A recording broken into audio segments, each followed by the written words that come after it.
प्रणाम जय जगन्नाथ मो मातृभाषा चैनल को आपण मानक हार्दिक भाव में स्वागत।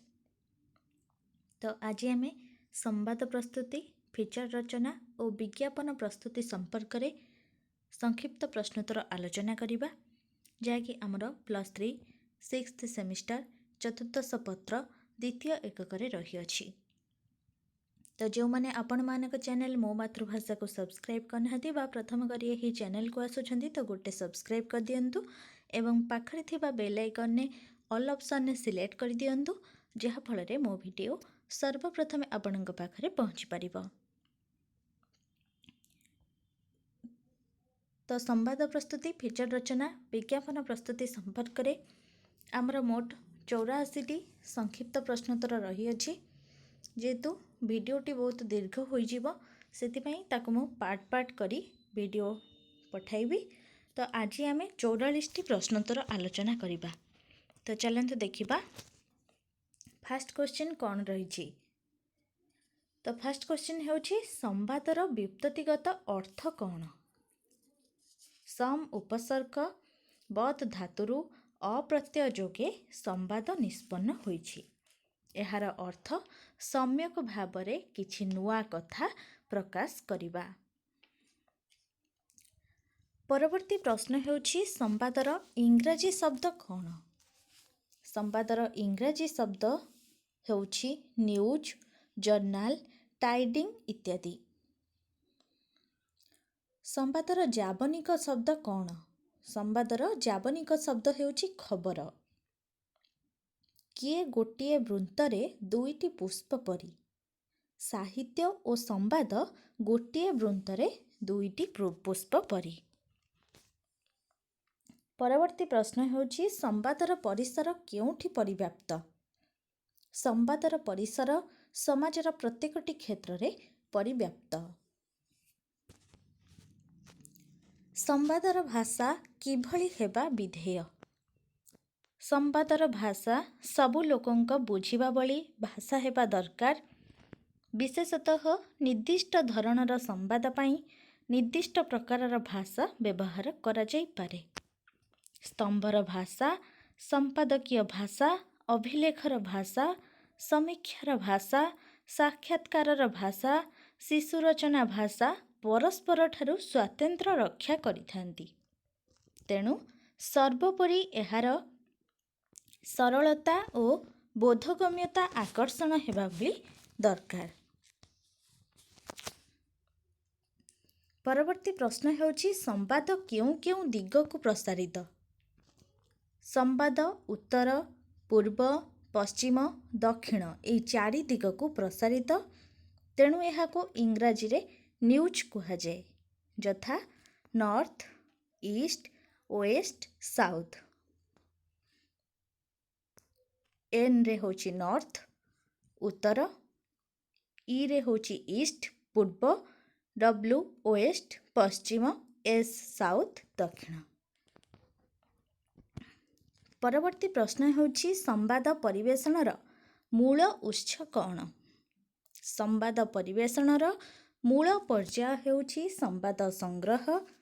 देखिबाकू गले संवादर किछि निर्दिष्ट उत्स न थाए।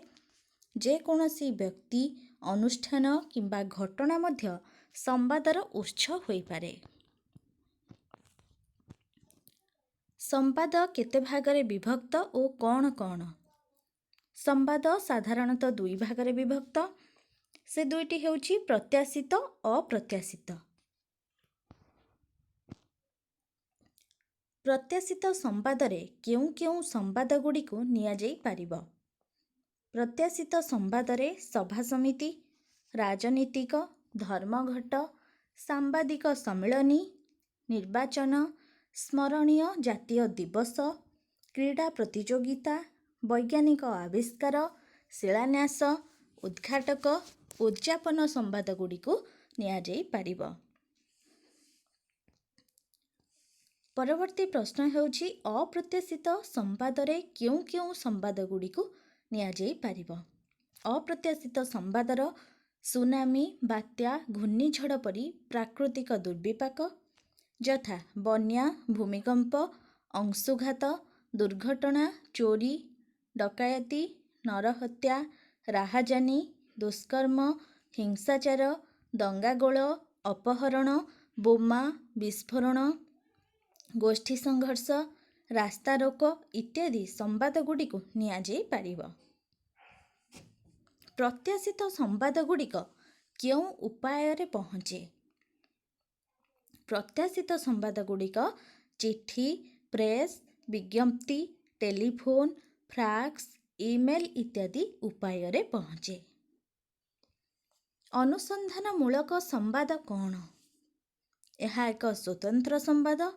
ଅନୁସନ୍ଧାନମୂଳକ ସମ୍ବାଦ ପ୍ରସ୍ତୁତିରେ ଜଣେ ଗୁଇନ୍ଦା ଭଳି ଜୀବନକୁ ଅତ୍ୟଧିକ କଷ୍ଟ ଦେଇ ସମ୍ବାଦ ସଂଗ୍ରହ କରିଥାନ୍ତି। ଏପରି ସମ୍ବାଦକୁ ଅନୁସନ୍ଧାନମୂଳକ ସମ୍ବାଦ କୁହାଯାଏ। ପରବର୍ତ୍ତୀ ପ୍ରଶ୍ନ ହେଉଛି ଆଧୁନିକ ଶିରୋନାମାର ବୈଶିଷ୍ଟ୍ୟ କ'ଣ? ଆଧୁନିକ ଶିରୋନାମାର ବୈଶିଷ୍ଟ୍ୟ ଭାବେ ସ୍ୱଚ୍ଛତା, ସରଳତା, ସ୍ପଷ୍ଟତା, ସୂଚନାତ୍ମକତାକୁ ଗ୍ରହଣ କରାଯାଇପାରେ। ସ୍ୱଳ୍ପ ସଂଖ୍ୟକ ଅତି ଆକର୍ଷଣୀୟ ଶବ୍ଦରେ ସଂକ୍ଷେପରେ ପ୍ରସ୍ତୁତି ଶିରୋନାମାଟି ପାଠକକୁ ଆକର୍ଷିତ କରିଥାଏ। ସମ୍ବାଦର ସଂଗ୍ରାହକ କିପରି ବ୍ୟବହାର କରିବା ଉଚିତ? ସମ୍ବାଦ ସଂଗ୍ରାହକ ଅନ୍ୟମାନଙ୍କ ସହିତ ମଧୁର ବ୍ୟବହାର ଓ ସୁସମ୍ପର୍କ ରକ୍ଷା କରିବା ଉଚିତ। ଏହାଦ୍ୱାରା ଉଭୟ ସରକାରୀ ଓ ବେସରକାରୀ ଉତ୍ସରୁ ମଧ୍ୟ ଖବର ସଂଗ୍ରହ କରିପାରନ୍ତି। ପରବର୍ତ୍ତୀ ପ୍ରଶ୍ନ ହେଉଛି ସମ୍ବାଦର ଉତ୍ସ କହିଲେ କ'ଣ ବୁଝାଏ? ପ୍ରକୃତପକ୍ଷେ କହିବାକୁ ଗଲେ ସମ୍ବାଦର କିଛି ନିର୍ଦ୍ଦିଷ୍ଟ ଉତ୍ସ ନଥାଏ। କୌଣସି ବ୍ୟକ୍ତି, ଅନୁଷ୍ଠାନ ଅଥବା ଘଟଣା ମଧ୍ୟ ସମ୍ବାଦର ଉତ୍ସ ହୋଇପାରେ। ସଜ୍ଜୀକରଣ ଦୃଷ୍ଟିରୁ ଶିରୋନାମା କେତେ ପ୍ରକାର? ସଜ୍ଜୀକରଣ ଦୃଷ୍ଟିରୁ ଶିରୋନାମା ବିଭିନ୍ନ ପ୍ରକାର ହୋଇଥାଏ, ଯଥା ଝୁଲନ୍ତ ବାମ ସମତଳ, ଦକ୍ଷିଣ ସୋପାନୀକୃତ ସମତଳ, କେନ୍ଦ୍ରୀୟ ସୋପାନୀକୃତ, ଝୁଲନ୍ତା ମୁଦ୍ରଣରେ ଧାଡ଼ି ପ୍ରାରମ୍ଭରେ ଥିବା, ଅଧିକ ଶୂନ୍ୟସ୍ଥାନ, ବହୁଥାକ ବିଶିଷ୍ଟ। ଉଦ୍ଧୃତି ତତ୍ତ୍ୱ ଦୃଷ୍ଟିରୁ ବିଭିନ୍ନ ପ୍ରକାର ଶିରୋନାମା ରହିଅଛି। ସମ୍ବାଦକୁ ସରସ ସୁନ୍ଦର କରିବା ପାଇଁ କ'ଣ କରିବା ଉଚିତ? ସାଧାରଣ ସମ୍ବାଦକୁ ସରସ, ଆକର୍ଷଣୀୟ ଓ ଗୁରୁତ୍ୱପୂର୍ଣ୍ଣ କରିବା ପାଇଁ କାହିଁକି, କେଉଁ କାରଣରୁ, କିପରି ଘଟିଲା ତାହାର ତଥ୍ୟ ବିବରଣୀ ଅନୁସନ୍ଧାନପୂର୍ବକ ସଂଗ୍ରହ କରିବାକୁ ପଡ଼ିଥାଏ। ବ୍ୟାଖ୍ୟାତ୍ମକ ଲିଡ୍ କାହାକୁ କୁହାଯାଏ? ଖବରକାଗଜରେ ବାହାରୁଥିବା ପ୍ରାୟ ସାଧାରଣ ଲିଡ୍ଗୁଡ଼ିକୁ ବ୍ୟାଖ୍ୟାତ୍ମକ ଲିଡ୍ କୁହାଯାଇପାରେ। ଏହା କୌଣସି ଉଦ୍ଧୃତି ନ ଦେଇ ମୂଳ ଖବରର ଉପଯୁକ୍ତ ବ୍ୟାଖ୍ୟା କରିଥାଏ। ପରବର୍ତ୍ତୀ ପ୍ରଶ୍ନ ହେଉଛି ଆଳଙ୍କାରିକ ଲିଡ୍ କାହାକୁ କୁହାଯାଏ? ଏହି ଧରଣ ଲିଡ୍ରେ ସାଧାରଣ ଜାତୀୟ ନେତା, ଗୁରୁତ୍ୱପୂର୍ଣ୍ଣ ବ୍ୟକ୍ତିବିଶେଷଙ୍କ ଅକାଳ ବିୟୋଗ ଜନିତ ତଥା ଅବିଶ୍ୱାସ ଶୋକବାର୍ତ୍ତା ପ୍ରକାଶ କରିଥାନ୍ତି। ବର୍ଣ୍ଣନାତ୍ମକ ଲିଡ୍ କାହାକୁ କୁହାଯାଏ? ପାଠକଙ୍କ ଆବେଗକୁ ବାନ୍ଧି ରଖିବା ପାଇଁ ବର୍ଣ୍ଣନାତ୍ମକ ଲିଡ୍ ବ୍ୟବହାର କରାଯାଏ। ପାଠକକୁ ଘଟିଥିବା ସ୍ଥାନ ଓ ଘଟଣା ସମ୍ପର୍କରେ ଭାବିବାକୁ ପ୍ରଭାବିତ କରିଥାଏ। ପରବର୍ତ୍ତୀ ପ୍ରଶ୍ନ ହେଉଛି ମୁଦ୍ରିତ ଗଣମାଧ୍ୟମ କ'ଣ? କାଗଜ ପୃଷ୍ଠାରେ ମୁଦ୍ରଣ କରାଯାଇଥିବା ସମ୍ବାଦ ପାଠକଙ୍କ ନିକଟରେ ପହଞ୍ଚି ପାରିଲେ ତାହାକୁ ମୁଦ୍ରିତ ଗଣମାଧ୍ୟମ କୁହାଯାଏ। ପରବର୍ତ୍ତୀ ପ୍ରଶ୍ନ ହେଉଛି ଖବର ସଂଗ୍ରହ ଓ ବିତରଣ ପାଇଁ ଦେଶ ବିଦେଶରେ କେଉଁ କେଉଁ ସମ୍ବାଦ ସରବରାହ ସଂସ୍ଥା ଅଛି? ଖବର ସଂଗ୍ରହ ଓ ବିତରଣ ପାଇଁ ଦେଶ ବିଦେଶରେ PTIU Bharat, AP America, Xinhua ହେଉଛି ଚୀନ, AFP ଫ୍ରାନ୍ସ, ରୟଟର ହେଉଛି ଇଂଲଣ୍ଡ, ବାସ୍ ବାଂଲାଦେଶ ଇତ୍ୟାଦି ସମ୍ବାଦ ସରବରାହ ସଂସ୍ଥାମାନ ରହିଅଛି। କେବେ ଗଣଯୋଗାଯୋଗ କଳାର ଜନ୍ମଜାତକ ଆରମ୍ଭ ହେଲା? ଖ୍ରୀଷ୍ଟପୂର୍ବ 2ୟ ଶତାବ୍ଦୀରେ ସମ୍ବାଦ କଳା ବା ଗଣଯୋଗାଯୋଗ କଳାର ଜନ୍ମଜାତକ ଆରମ୍ଭ ହେଲା।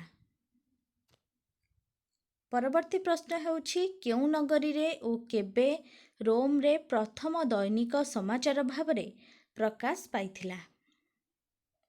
ରୋମ ନଗରୀରେ ଖ୍ରୀଷ୍ଟପୂର୍ବ 150 ମଧ୍ୟରେ ଆକ୍ତା ଦ୍ୟୁନା ଆକ୍ଟଡ୍ରିନା ପ୍ରଥମ ଦୈନିକ ସମାଚାର ଭାବରେ ପ୍ରକାଶ ପାଇଥିଲା। ବେଙ୍ଗଲ ଗେଜେଟ୍ କେବେ ପ୍ରକାଶିତ ହେଲା? 1780 ମସିହା ଜାନୁଆରୀ 29 ତାରିଖରେ ଅଗଷ୍ଟ ହିଙ୍କ ପ୍ରକାଶିତ ବେଙ୍ଗଲ ଗେଜେଟ୍ ପ୍ରକାଶ ପାଇଥିଲା। ପରବର୍ତ୍ତୀ ପ୍ରଶ୍ନ ହେଉଛି ଓଡ଼ିଶାରେ କେବେ ଭାସ୍କର ସମ୍ବାଦପତ୍ରର ପ୍ରକାଶିତ ହେଲା? 2005 ମସିହାରେ ଓଡ଼ିଶାରେ ଭାସ୍କର ସମ୍ବାଦପତ୍ର ପ୍ରକାଶିତ ହୋଇଥିଲା। ନୀଳକଣ୍ଠଙ୍କ ଲୋକମତ କେବେ ପ୍ରକାଶିତ ହେଲା? ନୀଳକଣ୍ଠଙ୍କ ଲୋକମତ 1935 ମସିହାରେ ପ୍ରକାଶିତ ହୋଇଥିଲା। ନିଆଁଖୁଣ୍ଟାର ପ୍ରକାଶ କାଳ କେବେ? ଗୋଦାବରୀଶଙ୍କ ନିଆଁଖୁଣ୍ଟାର ପ୍ରକାଶ କାଳ 1938 ମସିହା। ଡଗର ପତ୍ରିକାର ପ୍ରକାଶ କାଳ କେବେ? ଡଗର ବ୍ୟଙ୍ଗ ପତ୍ରିକାର ପ୍ରକାଶ କାଳ 1930 ମସିହା। ତ ଏହି କ୍ୱେଶ୍ଚିନ୍ ମଧ୍ୟ ପିଜି ଏଣ୍ଟ୍ରାନ୍ସ ପାଇଁ ବହୁତ ଉପାଦେୟ ହେବ। ତ ଏବେଠାରୁ ପଢ଼ିଥିଲେ ଏଣ୍ଟ୍ରାନ୍ସ ପାଇଁ ସହଜ ହେବ। ତ ପରବର୍ତ୍ତୀ ପ୍ରଶ୍ନ ହେଉଛି ବର୍ତ୍ତମାନ ଓଡ଼ିଶାରେ କେତୋଟି ଖବରକାଗଜ ପ୍ରକାଶ ପାଇଛି? ବର୍ତ୍ତମାନ ଓଡ଼ିଶାରେ 46ଟି ଖବରକାଗଜ ପ୍ରକାଶ ପାଇଛି। ଏଥିରୁ କେତେ ମଧ୍ୟ ବନ୍ଦ ହେବାକୁ ବସିଲାଣି। ପରବର୍ତ୍ତୀ ପ୍ରଶ୍ନ ହେଉଛି ଓଡ଼ିଶାରୁ ପ୍ରକାଶିତ 10 ଗୋଟି ଦୈନିକ ସମ୍ବାଦପତ୍ର ନାମ ଲେଖ। ତ ସେମିଷ୍ଟାର ଏକ୍ଜାମରେ ଏହି ପ୍ରଶ୍ନ ଆସିପାରେ, ଇମ୍ପୋର୍ଟାଣ୍ଟ କ୍ୱେଶ୍ଚିନ୍। ତ 10 ଗୋଟି ଦୈନିକ ସମ୍ବାଦ ହେଲା ସମାଜ, ଧରିତ୍ରୀ, ସମ୍ବାଦ, ସମୟ, ପ୍ରଗତିବାଦ, ଆଶା, ଦିନଲିପି, ପ୍ରମେୟ, ସଂସ୍କାର, କୁରୁକ୍ଷେତ୍ର। ପରବର୍ତ୍ତୀ ପ୍ରଶ୍ନ ହେଉଛି ପାରମ୍ପରିକ ଗଣମାଧ୍ୟମ କ'ଣ? ଯେଉଁ ଗଣମାଧ୍ୟମ ଦ୍ୱାରା ଲୋକାଚାର ରୀତିରେ ମନୋରଞ୍ଜନ ପରିବେଶ ସୃଷ୍ଟି କରାଯାଇ ପ୍ରତ୍ୟକ୍ଷ ଭାବରେ ନୂତନ ପ୍ରସଙ୍ଗକୁ ବିତରଣ ବା ପ୍ରଚାର କରାଯାଏ ତାହାକୁ ପାରମ୍ପରିକ ଗଣମାଧ୍ୟମ କୁହାଯାଏ। ପରବର୍ତ୍ତୀ ପ୍ରଶ୍ନ ହେଉଛି କାହାକୁ ସ୍ତମ୍ଭାକାର କୁହାଯାଏ? ଯିଏ ସମ୍ବାଦପତ୍ରରେ ସ୍ତମ୍ଭରେ ଲେଖନ୍ତି ତାହାକୁ ସ୍ତମ୍ଭାକାର କୁହାଯାଏ। ଝିଟିପିଟି କହେ ଓ ଗାଁ ମଜଲିସ୍ କେଉଁ କେଉଁ ସମ୍ବାଦପତ୍ର ସ୍ତମ୍ଭର ଶୀର୍ଷକ? ଝିଟିପିଟି କହେ ସମାଜ ଓ ଗାଁ ମଜଲିସ୍ ପ୍ରଜାତନ୍ତ୍ରର ସମ୍ବାଦପତ୍ର ସ୍ତମ୍ଭର ଶୀର୍ଷକ। ତ ଏହା ମଧ୍ୟ ପିଜି ଏଣ୍ଟ୍ରାନ୍ସ ପାଇଁ ଭେରି ଇମ୍ପୋର୍ଟାଣ୍ଟ କ୍ୱେଶ୍ଚିନ୍। ପରବର୍ତ୍ତୀ ପ୍ରଶ୍ନ ହେଉଛି ପଲ୍ଲୀପ୍ରଜ୍ଞା ଶୀର୍ଷକ ସ୍ତମ୍ଭରେ କିଏ ଲେଖନ୍ତି? ପଲ୍ଲୀପ୍ରଜ୍ଞା ଶୀର୍ଷକ ସ୍ତମ୍ଭରେ ଗାଳ୍ପିକ ମହାପାତ୍ର ନୀଳମଣି ସାହୁ ଲେଖନ୍ତି। ପରବର୍ତ୍ତୀ ପ୍ରଶ୍ନ ହେଉଛି ବରେନ୍ଦ୍ର କୃଷ୍ଣ ଧଳ ଓ ମନୋଜ ଦାସଙ୍କ ସ୍ତମ୍ଭ ଦୁଇଟିର ନାମ କ'ଣ? ଖୋଲା ବିଚାର, ସନ୍ଧାନ ଓ ସଂକେତ। ସମ୍ପାଦକୀୟ ପୃଷ୍ଠା କ'ଣ? ବିଭିନ୍ନ ପତ୍ରପତ୍ରିକା ଓ ସମ୍ବାଦପତ୍ରରେ ମୁଖ୍ୟ ଅଙ୍ଗ ରୂପେ ଲେଖାଯାଉଥିବା ମୁଖବନ୍ଧକୁ ସମ୍ପାଦକୀୟ ପୃଷ୍ଠାରେ ଗ୍ରହଣ କରାଯାଏ। ଏହି ପୃଷ୍ଠାକୁ ସମ୍ପାଦକୀୟ ପୃଷ୍ଠା କୁହାଯାଏ। ସମ୍ପାଦକୀୟରେ କେଉଁଭଳି ଆଲେଖ୍ୟ ପ୍ରକାଶ କରାଯାଏ? ସମ୍ପାଦକୀୟ ମାର୍ଜିତ ଭାଷା ଶୈଳୀରେ ଗାମ୍ଭୀର୍ଯ୍ୟ ରକ୍ଷା କରିବା ଭଳି ଆଲେଖ୍ୟ ପ୍ରସ୍ତୁତ କରାଯାଏ। ପରବର୍ତ୍ତୀ ପ୍ରଶ୍ନ ହେଉଛି କେଉଁ ପ୍ରସଙ୍ଗ ପତ୍ରପତ୍ରିକାର ମୁଖ୍ୟ ଅଂଶ? ସମ୍ପାଦକୀୟ ପୃଷ୍ଠା ପତ୍ରପତ୍ରିକାର ମୁଖ୍ୟ ଅଂଶ। ଗଣମାଧ୍ୟମ ପାଇଁ କାହାର ଭୂମିକା ଅଧିକ ଜରୁରୀ? ସମ୍ପାଦକର ଭୂମିକା ଅଧିକ ଜରୁରୀ। ଆଲୁଅ ଲିଭିଗଲା, ଆମ ଗହଳରେ ବାପୁଜୀ ନାହାନ୍ତି, ଏହା କେଉଁ ପ୍ରକାର ପଦ୍ଧତି? ଏହା ହେଉଛି ଇଙ୍ଗିତାତ୍ମକ ପଦ୍ଧତି। ପରବର୍ତ୍ତୀ ପ୍ରଶ୍ନ ହେଉଛି ପ୍ରଶ୍ନସୂଚକ ପଦ୍ଧତିର ଉଦାହରଣ ଦିଅ। ଯୌନ ଦୁର୍ନାମରେ ପୋଲିସ ବାବୁ ଜେଲ୍ ଯିବେ କି? ଏହା ହେଉଛି ପ୍ରଶ୍ନସୂଚକ ପଦ୍ଧତି। ପରବର୍ତ୍ତୀ ପ୍ରଶ୍ନ ହେଉଛି ରୁକ୍ଷ ପଦ୍ଧତିର ଉଦାହରଣ ଦିଅ। ମଲ୍ଲଯୁଦ୍ଧରେ କଂଗ୍ରେସ ଭବନ କୁରୁକ୍ଷେତ୍ର ରଣାଙ୍ଗନରେ ପରିଣତ ହେଲା। ଏହା ହେଉଛି ରୁକ୍ଷ ପଦ୍ଧତି। ତ ଏହା ଥିଲା ଆଜିର ସଂକ୍ଷିପ୍ତ ପ୍ରଶ୍ନୋତ୍ତର ଆଲୋଚନା। ଆହୁରି 84 ନମ୍ବର ପର୍ଯ୍ୟନ୍ତ ପ୍ରଶ୍ନୋତ୍ତର ପରବର୍ତ୍ତୀ ଭିଡ଼ିଓରେ ମୁଁ ନେଇ ଆସିବି, ଯେହେତୁ ଭିଡ଼ିଓଟି ବହୁତ ଦୀର୍ଘ ହୋଇଯାଉଥିଲା। ତ ଆଶା କରୁଛି ଆପଣମାନଙ୍କ ପାଇଁ ବହୁତ ଉପାଦେୟ ହେବ। ଭିଡ଼ିଓ ଭଲ ଲାଗିଥିଲେ ଲାଇକ୍ କରିବାକୁ ଆଦୌ ଭୁଲିବେନି ଏବଂ ସାଙ୍ଗମାନଙ୍କୁ ମଧ୍ୟ ସେୟାର କରିଦେବେ, ଯାହାଫଳରେ ସେମାନେ ମଧ୍ୟ ଉପକୃତ ହୋଇପାରିବେ। ତ ରହୁଛି, ସମସ୍ତେ ଭଲରେ ରୁହନ୍ତୁ, ଖୁସିରେ ରୁହନ୍ତୁ। ଧନ୍ୟବାଦ।